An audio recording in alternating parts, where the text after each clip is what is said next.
जगद्गुरु तुकोबारायांनी सुद्धा प्रथम गाथा लिहायला सुरुवात केल्यानंतर महाराजांनी सांगितलं तोच अभंग कोणता? समचरण दृष्टी विठेवरी साजिरी तेथे माझी हरी वृत्ती राहो.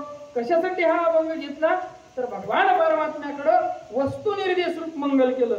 वस्तू म्हणजे दाखवलं किंवा समचरण समदृष्टी विटेवरी साजिरी ज्या भगवान परमात्म्याची समचरण आहेत ज्याची दृष्टी सम आहे आणि ज्याचे विठेवर पाऊल आहे समपाय कर कटी उभकटी भिवरचा उभकटी भिवरचा उभकटी भिवरचा समपाय कर कटी उभकटी भिवरचा उभकटी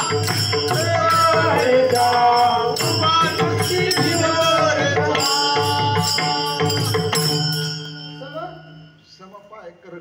समपाय पाय कसे समान आहे आणि हात कर म्हणजे हात कसे कर कठीवर आहेत कमरेवर हात आहे असा असणारा उभा भिवरेच्या या तटी उभा असणारा परमात्मा या भगवान परमात्म्याचं वस्तुनिर्देश रूप मंगल केलं. वस्तुनिर्देश रूप मंगल नमस्कार रूप मंगल आणि आशीर्वाद रूप मंगल हे मंगलाचे 3 प्रकार. मग भगवान परमात्म्याचं रूप दाखवलं वस्तू दाखवलं देवाला. देवा तुझे समचरण समपाय या भगवान परमात्म्याकडे विनंती केली. माझी चित्ताची वृत्ती हे महत्वाचं आहे. समचरण दृष्टी विटेवरी साजिरी तेथे माझी हरी वृत्ती राहो.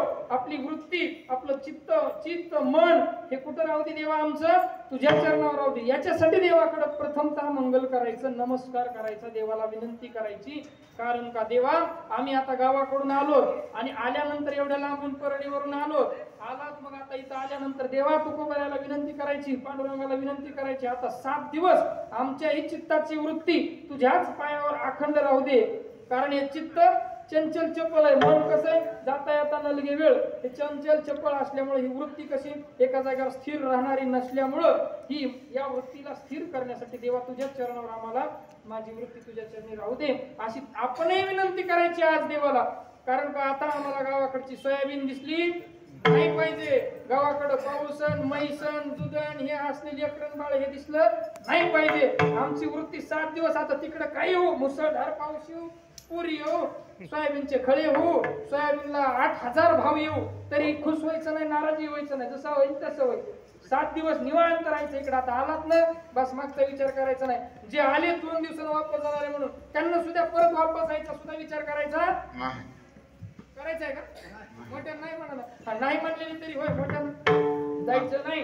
देवा आमची वृत्ती तुझी माझी हरी माझी वृत्ती तुझ्या चरणावर देवा. समचरण दृष्टी विटेवरी साजिरी तेथे माझी हरी वृत्ती राहो. मग आणि कन लगे तुकोबारायांनी मंगल केलंय देवा आणि कन लगे माई कपदार दुसरं मला काही नको.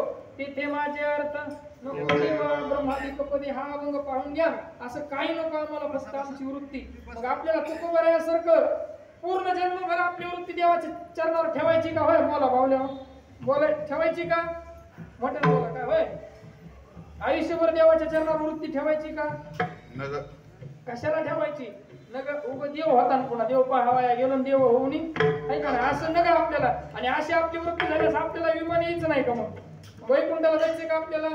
अजिबात नाही. होय सत्तरामजी हा नाही जायचं अजिबात. आत्माराम महाराज बघा त्याच्यामुळं वैकुंठ कशाला जुनाट टोकवाडीला. महत्वाचं सांगायचंय आमची वृत्ती देवा तुझ्या चरणावर आयुष्यभर नको पण फक्त हे 7 दिवस आता बाकीचा आठव नाटव आम्हाला काही येऊ देऊ नको बाबा. 7 दिवस मात्र विसरायचं घरदारण इथं मस्त आनंद घ्यायचा. पडून राहीन तये ठाई राहीन तये